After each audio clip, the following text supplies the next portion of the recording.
Welcome to the DEI Effect. I'm your host, Travis Brown, and we are back with Angel Henry. Angel, she is a powerful, powerful speaker, but now we're talking about DEI like we haven't been. So my question on this one for you is, what is DEI to you? DEI to me, quite frankly, is just humans being humans. Just teaching people how to be human with each other at this point. Leading with inclusion. You know, when we talk about the letters, obviously diversity, equity, inclusion, which one of them do you think we're doing a good job with, and which one you're like, no, this is where the work is? We have not significantly moved the needle on any of them. I heard the startling statistic yesterday where it was an entrepreneur gathering and some ungodly amount of, like $130 billion, I don't know, some huge number goes to entrepreneurs in the United States alone. 2.2% of that goes to women-owned businesses. That's just women-owned. We haven't even talked about women of color, LGBTQ, disabled. We haven't even sliced that one. 2%. We have so much work to do in all of those spaces. However, I will say that if we're going to lead with inclusion, then we have focused on diversity, but we focused on diversity at the wrong level. So I see a great deal of Girls Can Code camps.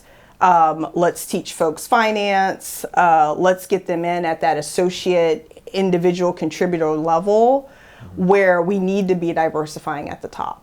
The C-suite, the board of directors. I was disheartened to hear that the state of California made an attempt to have at least one or two female board directors on every publicly traded company. And just recently that bill was, deemed to be unconstitutional. And how can we enforce it? Well, you can enforce it by not giving that company the tax breaks unless they, meet the criteria. But they have not decided to see that to fruition. So lots of great ideas out there, lots of a consortium of folks, a network of folks that are from coast to coast, and I've colleagues that I consult with in Canada, and there's so much good work out there that's being done, but we are just absolutely not moving the needle.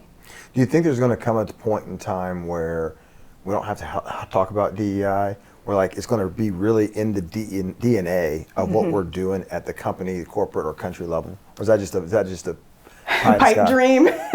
I believe that we will always be talking about it because as humans, there will always be a group of people that are the outsiders.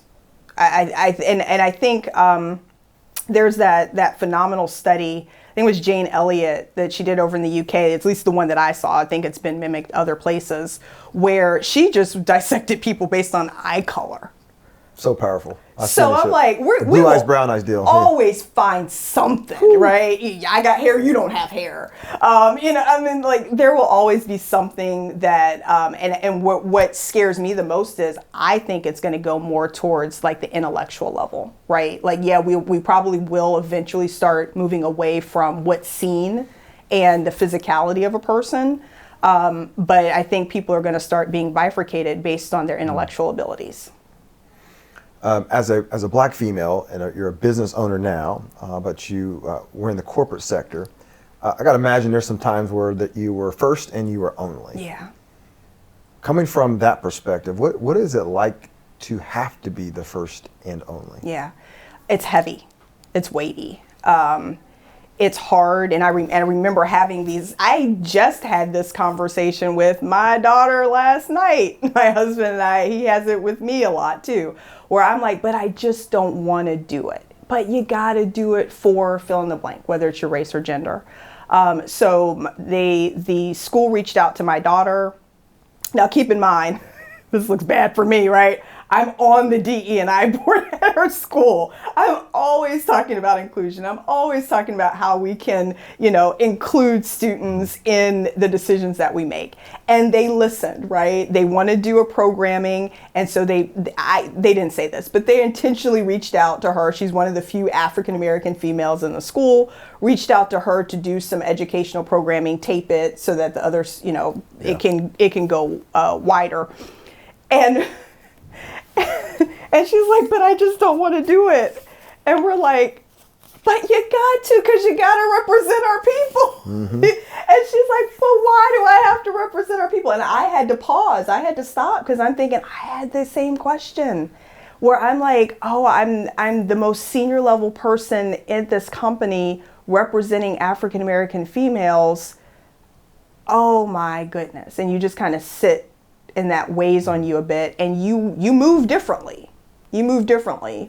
Because it's not just you. Did you ever have the pause in that going, I'm trying not to mess it up? Yeah. Or I'm trying to do a good enough job so like there can be more. There can be more. Exactly. How do I do a good enough job and solidify it, and therefore you're trying to meet the powers that be. You're kind of it's in some ways you might feel like you're assimilating, kowtowing, all those bad words, right? But you justify it because you're like, I gotta stay, so I have to do just enough to keep them comfortable. Mm-hmm. I gotta do just enough to be a change agent, and I have to do just enough to make my people proud. What do you think about the movements that are out there, right? So whether they're marching, whether we're megaphoning, whether we're canceling, like there's all these different things that are happening. Yeah. What's effective, what's not, like what do we cling on to next to take the torch to the next level? Yeah. Oh, that's a tough one. For us and our people, what I see consistently is the lack of us to mobilize. And let me take a step back. This is me personally. I'm not representing even my company on this one because my other coaches might be like, I can't believe she said that. But for me personally, I'm just struggling to understand why we can't get past working together, right? Like I'm sitting here thinking to myself, like, okay, we have all of these underrepresented groups just in the U.S. alone, from ethnicity to religion. When you add all of us up, we're the majority. Why on earth do we not have a bigger say? Why are we not tearing down bad around January 6th? Why are we not knocking down the door? I'll put it that way. Of Washington with our lobbying, mm-hmm. with our agendas. Why are we not louder than we are right now? And that's someone probably coming that might be a hair naive from a political standpoint, because I do get the watered down approach. I get it. I have been there even from a company standpoint. I come with an idea that I think it's a great idea. It's going to help our people. And then other people start chiming in on it. And if you want sponsorship, if you want to move the needle forward, if you want to get your idea made, then you may have to make some concessions and bring along other people's ideas. Otherwise, you're not going to make any inroads at all. And that's what I see happening. That's what I think is playing out in Washington. And so in order to combat that, we are going to have to ally up. I think it's interesting that you broke down, when you start thinking about all the different minority individual groups that collectively become the majority. I mean, I honestly, I've never really thought of it, that way. Yeah. When you break it down. But that's not a conversation. It's not a rallying cry. That's not a unification, right? And I think in many cases, part of the answer is you're made to feel like your voice is so minimal that even with the addition, it doesn't feel like it can multiply. Yeah. That's a trick. Right? Yeah. We got time for a question left, and so I guess, you're out there, you're having tough conversations, just so you know, like you're a beast on the stage. Thank you. And and your message is just so powerful. What are you going to do, try to do, attempt for you to have the impact that you want to have so that the world can have the impact that we need to have? Yeah.